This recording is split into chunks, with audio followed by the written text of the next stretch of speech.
Wow, what's up everybody? Once again, it's Brandman Sean, and today we're going to talk about some shady music industry practices because artists need to be aware of this stuff. And what inspired this video was actually when YB in the Mirror basically said it on Instagram that a label tried to F him out of his hit single Rubbing Off the Paint because his manager actually sold the beat of the song to the label. The label bought that and they basically tried to stronghold him into signing a deal with them just because they like, hey, we got the rights. We own the song technically because we own the beat. And if you don't come with us, then we're going to try to put a stop to it. But I've already touched on some of these topics in some of my videos. So I wanted to get the homie Sir Love just to get his perspective on all of these shady practices and inform you guys on a lot of things that are very real to happen. Let's hop into it. Yeah, I think it's definitely important for artists to keep their paperwork together. A lot of things that artists don't understand in the game today is they don't understand the value of what they have. And what it can turn into long term. You know, you have the long term check, you got the short term check, and the short term check is always going to be appealing at the beginning, right? Yep. You understand that people are in the business of making money. So if anyone's ever going to offer you a price for something, best be rest assured that they're going to flip it for something that's higher. So if you don't know your value, it's just a jug. You know, someone come up to you and they got something, they're trying to sell it to you for $5, but you know it's worth $500. You're going to take the $5, sell it for $500. When really they probably could have sold it to you for $300 and you still would have bought it. And it would have been more of a fair trade for both parties involved. The tricky thing about this scenario is that the label was, or you know, the parties involved that had control over the record was then kind of holding the scenario for ransom, because at that time period they wanted to do future business with a particular artist, and because they wanted to do future business with a particular artist, they were able to hold the record over his head and say, yeah, but we own all of your assets, we own everything that makes you hot right now. And unless he goes out and creates other records that are popping or just as hot, which means that he has some type of system or some type of strong fan base where he can replicate the success of that first record, then he's really in a position of weakness in the negotiation. Exactly. And I mean, so one thing that it can sound kind of scary and crazy to a lot of you guys, but so basically you have a song. Let's just say this situation, they might not be behind the beat, but there's a lot of other scenarios where, hey, you might be talking to somebody and they say, hey, let's get this deal going. You talk to the label, nothing. You say, you know what? Nah, we're not good on that deal. We don't want to sign with you guys. And then at that point, some people might come back and say, well, if you don't want to sign, how about this? Because we got this on you. We got this on you. We got this on you. We done trademarked your name. We done all kind of things where, matter of fact, what are some scenarios that you know about specifically? Scenarios that I've seen, I mean, I can't speak on anyone's situation. Okay, true. But what I can do is say the trademark and the name thing is definitely real. Pretty much, it's not hardball. Like, labels are not out here to get you.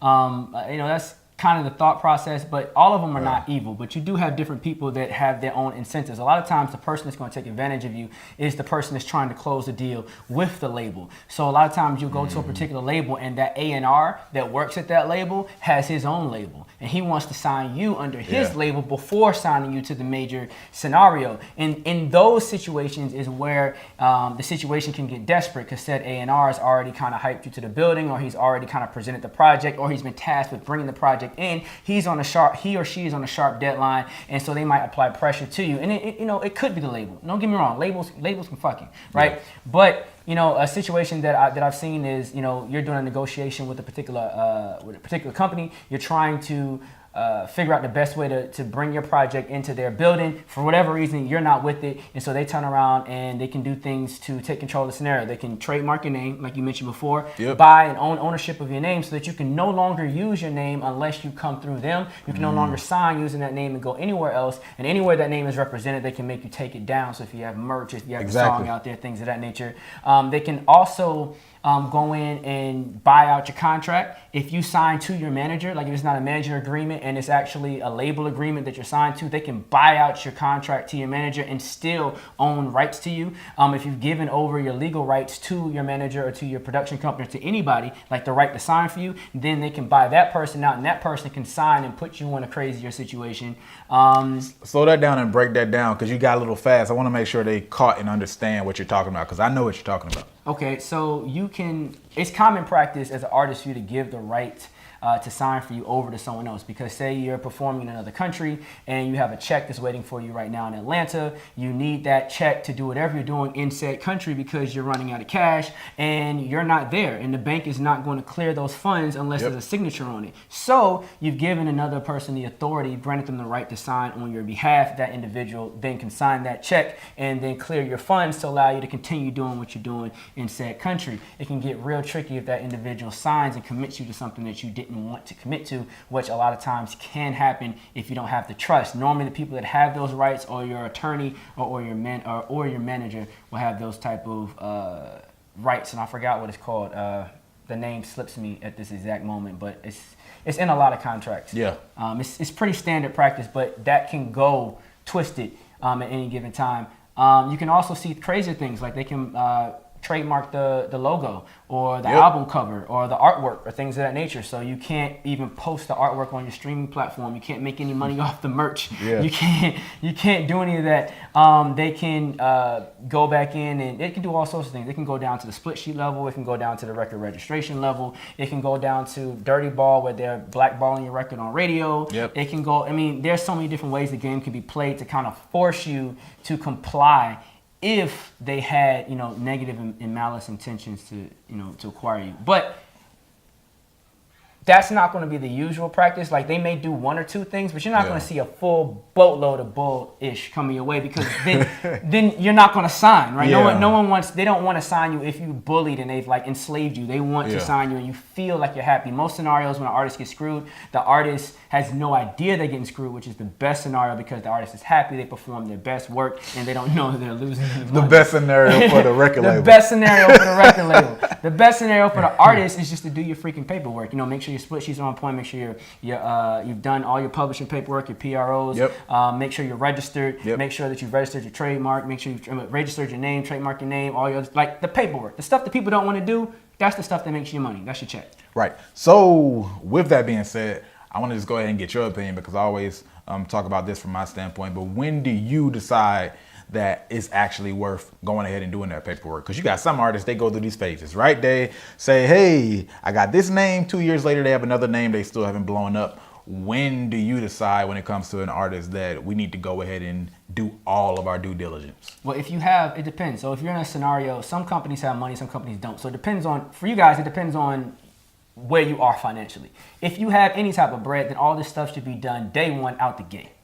If you don't have bread, then you're probably trying to hustle up bread and you're moving money around, and you may not get to some of these things. You may be trying to decide between a trademark and marketing your project, and you may be looking at a $1,500 tab, and you're looking at, well, shit, I got to get this record out. In those scenarios, you're gambling.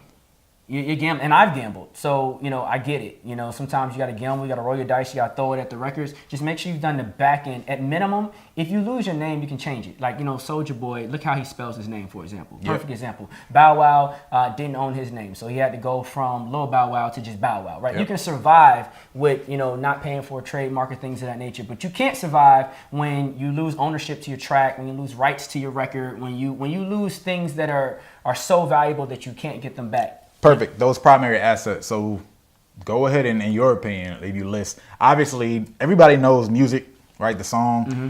What are the next few things that you would personally try to actually go ahead and say, hey, I need to lock these down if I got the money for it? If I had the money, things that I would do, I make sure that I'm not sure how the artist is doing it, but I would open up a company as an artist, go ahead and get the EIN, and get the company name, all that stuff, LLC or INC, depending on if you got partnerships and how that's structured, and taxes, and that gets real complicated depending on what route you want to go. But either way, you're going to go LLC or you're going to go EIN. You want to make sure you're trademarking all your different names. You want to make sure you're trademarking all of the different artwork and things that you're doing throughout. You want to copyright everything that you're doing. You also, and I say everything I'm talking about, even the text on the website, you want to copy that. You want to copyright all of your records. You want to make sure you register all of your records with the PRO. You want to make sure you have split sheets on all your records and make sure all those records are signed. You also want to make sure that you've done all of your back-end publishing and things of that nature and documents associated with that. You probably want to sign with the publisher or a co-publisher or a sub-publisher I do all those, make a choice in that area. All right, know what? It's a list, man. That's